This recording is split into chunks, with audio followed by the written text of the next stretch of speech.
Dan lalu pertanyaannya langsung. Assalamualaikum warahmatullahi wabarakatuh. Waalaikumsalam warahmatullahi wabarakatuh. Nama saya Kardafi dari Tanah Abang. Seperti Ustaz uraikan tadi, tanda-tanda orang tersebut kesabarannya diuji adalah dari benturan pertama. Nah, pertanyaan saya, benturan pertama ini Ustaz kadang-kadang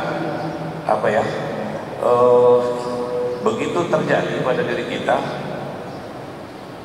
yang lebih dahsyatnya itu adalah godaan setan ya Ustaz. Contoh, di mana Allah menyatakan bahwa setan itu akan menggodamu dari depan, dari belakang, dari atas, dari bawah, dan di aliran darahmu itu sendiri. Nah, bagaimana kita sewaktu benturan itu pertama tersebut Ustaz, cepat ingat gitu loh Ustaz. Nah, ini kadang-kadang kita manusia ma'fu anhu, kadang-kadang khilaf di diri kita. Bagaimana how to pressingkan diri kita ingat kepada Allah. Di saat benturan pertama tersebut kita out of control dari godaan bisikan setan depan, belakang, kiri, kanan. Terima kasih Ustaz. Assalamualaikum warahmatullahi wabarakatuh. Terima kasih kepada Bapak Kardafi ya dari Tanah Abang. Pertanyaan bisa langsung disingkat jawab. Oke. Baik. Ini pertanyaannya sebagai solusi dari pertemuan ini bagus ya. Pak Haji Hasan Basri, Pak Hasan Basri dari Tanah Abang. Kardafi dari Tanah Abang ya. Bagaimana ketika kita mendapat sebuah ujian, kita bisa sabar di saat benturan pertama. Tentu tidak serta-merta.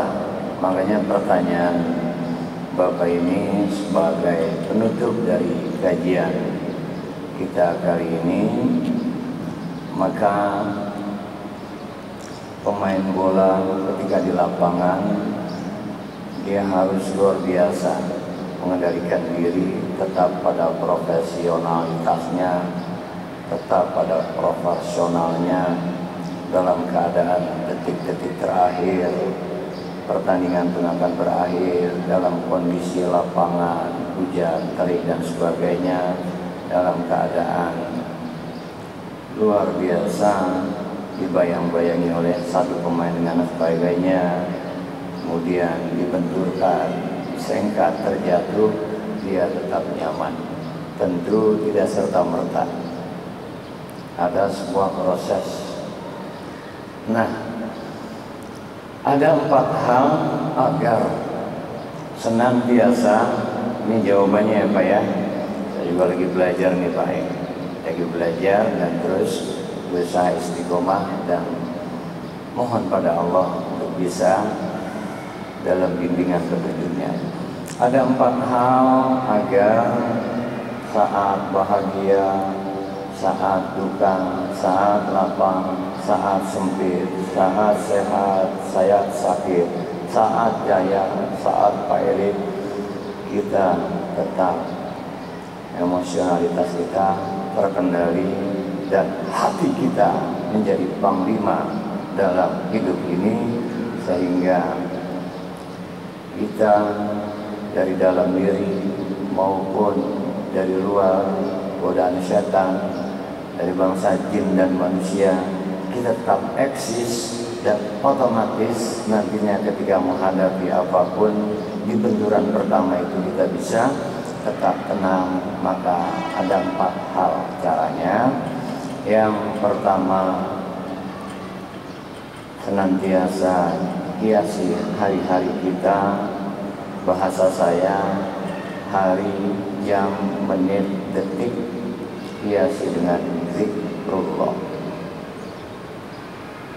Saya ringkas dulu. Yang kedua, hari-hari yang kita lalui akrabkan dengan Al-Quran, baik membacanya maupun mendengarkannya, terlebih melangkah dan memahami, menghayatinya dan bisa mengamalkannya. Yang ketiga adalah tiada hari waktu dalam 24 jam ini kita harus senantiasa sisihkan dengan tafakkur, merenung, Sekarang kita buat uzlah berat, artinya menyendiri di mana berat. Paling tidak ada setengah jam, 1 jam kita berkhalwat. Bisa di masjid, bisa di rumah, bisa di atas sejadah, di kamar kita merenung. Merenungnya bukan besok kerjaan apa, tabungan berapa, urusan. Merenung, ya Allah, aku sudah sekian tahun, ya Allah. Merenung, tafakur, menafakuri diri dulu. Wa fi anfusikum afala tubsirun. Apa yang ada pada dirimu, apa kamu lihat? Kebanyakan nilai orang lain terus, yang dirinya lupa. Kebanyakan dengan medsos perkembangan aduh, ini lisan lincah sekali gibah orang lain. Ini luar biasa terampil sekali mengkritisi, tapi lupa mengkritisi diri sendiri. Artinya tafakur dan muhasabah yang nomor 3. Yang keempat, kita harus senantiasa berinteraksi dengan asma Allah Subhanahu wa ta'ala. Allah Maha Rahman, Maha Rahim. Kita pun harus menebar kasih dan sayang. Allah Al-Afu, Allah Maha Pemaaf. Kita interaksi, Allah saja memaafkan. Masa kita seolah lebih hebat? Apa kita? Sudah lapangkan. Fa'fu anhum wastaghfir lahum, maafkan, mohonkan ampun mereka. Aduh, apalagi apa yang bisa kita sombongkan? Akrab kita dengan interaksi dengan asma-asma Allah. Allah luar biasa. Allah kasih napas, Allah kasih jantung. Tapi orang itu nggak sembah Allah. Masih itu diberi kehidupan sampai ditunggu napasnya sampai kerongkongan. Kalau kita bisa-bisanya nggak mau mampus itu orang, itu kan emosi. Ya Allah, keserempet mobil, penyok, nggak apa-apa lah, yang masih bisa jalan. Malah dia introspeksi, jangan-jangan kurang sedekah, jangan-jangan aku kelewat sombong mengandalkan keterampilan pengalaman mengemudiku, jangan-jangan aku menatap kiri kanan melihat mobil yang lebih jelek, aku timbul ujub. Semua dari diri kita. Apabila pertama dilatih senantiasa zikrullah, pautkan hati pada Allah, ya Allah, Allah, tanamkan la ilaha illallah, Allah, Allah, Allah, subhanallah, yang suci hanya Allah, walhamdulillah, segala puji milikmu ya Allah, la ilaha illallah, tiada Tuhan sesembahan selain Allah, la fa'al illallah, tiada yang maha berbuat engkau ya Allah, la mawjud illallah, yang mewujudkan engkau ya Allah, la hayy illallah, tiada yang menghidupkan semua hakikatnya engkau ya Allah. Mantap, tenang hatinya dengan zikir. Dengan baca Quran, rahmat turun menjadi syifa, obat. Imunitas dirinya jadi kuat lahir batinnya. Dengan tafakur dia merenung ya Allah, baru tafakur ke alam semesta. Asik larut zikir Quran firman Allah, zikir berpaut pada Allah, tafakur mempautkan diri kepada Allah, interaksi dengan asmanya Allah. Otomatis nanti orang yang selalu menyebut asma Allah, laksana guru saya mengatakan ketika kesandungnya pun berbeda, ketika kena musibahnya pun langsung spontanitasnya. Dia selalu berlatih pemain bola yang tangguh, akrab sudah dengan bola, maka di lapangan spontanitas hati hanya itu terpakai. Spontanitas zikrullahnya, dengar Qurannya, pesan-pesan Qurannya, sabda-sabda Rasulnya. Kemudian dia senantiasa banyak tafakur, merenung tentang dirinya, merenung tentang keberadaannya ya Allah, merenung pula interaksi dengan asma-asma. Terjadi sebuah kebahagiaan datang pada dirinya.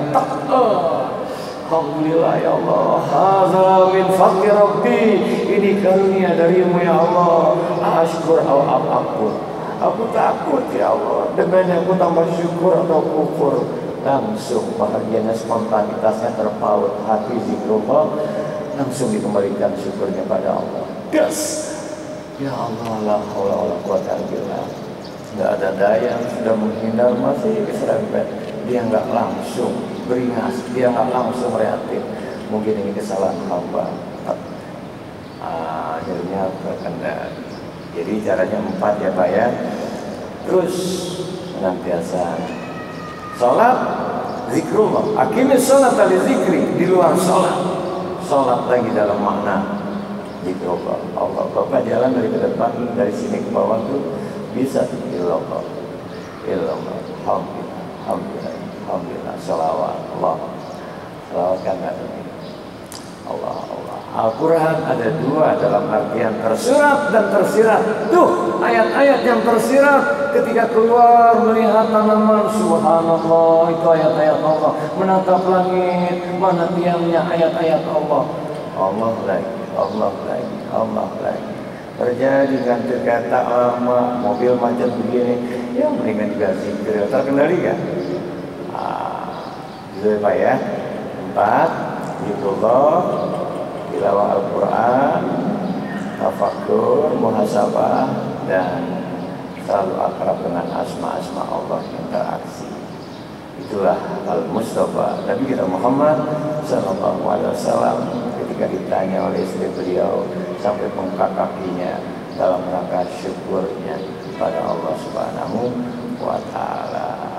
Ada zikirnya, ada baca Qur'annya, dalam sholat malam itu ada tafakurnya juga karena berinteraksi dengan ayat-ayat Allah, dan ada asma-asma Allah juga di sana. Insya Allah Allah berkekuatan lahir batin kita. Sebagai penutup, amalkan surah Al-Kahfi ayat yang 10. Ini kita senantiasa mohon pada Allah. Surah Al-Kahfi ayat yang ke-10. Rabbana atina min ladunka rahmah wa hayyi lana min amrina rasyada. Rabbana atina min ladunka rahmah, wahai Tuhan kami, rahmati kami dari sisimu, wahai lana min amrina rasyada, jadikan segala urusan kami dalam bimbingan petunjukmu. Jadi dalam rahmat kasih sayangnya, selalu dalam bimbingan petunjuknya, insyaallah. Amin. Demikian, mohon maaf lahir batin. Assalamualaikum warahmatullahi wabarakatuh. Waalaikumsalam warahmatullahi wabarakatuh. Alhamdulillah, terima kasih kepada guru kita. Statement terakhir tadi menutup kajian kita pada siang hari ini, dan kami ucapkan juga terima kasih kepada seluruh jamaah yang hadir di lantai utama yang senantiasa setia mengikuti kajian-kajian ilmu di Masjid Istiqlal, juga para pemirsa dimanapun berada. Banyak sekali yang menyaksikan melalui kanal YouTube Masjid Istiqlal TV, dan saksikan pula kajian-kajian yang terlewati di kanal tersebut. Insya Allah bisa bermanfaat daripada melihat-lihat tutorial yang tidak jelas. Di sini ada tutorial tips-tips yang insya Allah bisa membuat hati kita menjadi lebih lembut, membuat hati kita menjadi lebih bisa mengambilkan emosi kita. Alhamdulillah, semoga ada manfaatnya. Mari kita tutup kajian kita pada siang hari ini dengan sama-sama membaca doa kafaratul majlis. Bismillahirrahmanirrahim. Subhanakallahumma wa bihamdika asyhadu an la ilaha illa anta astaghfiruka wa atubu ilaik. Hadana Allah wa iyyakum ajma'in wal 'afwu minkum. Wassalamu alaikum warahmatullahi wabarakatuh.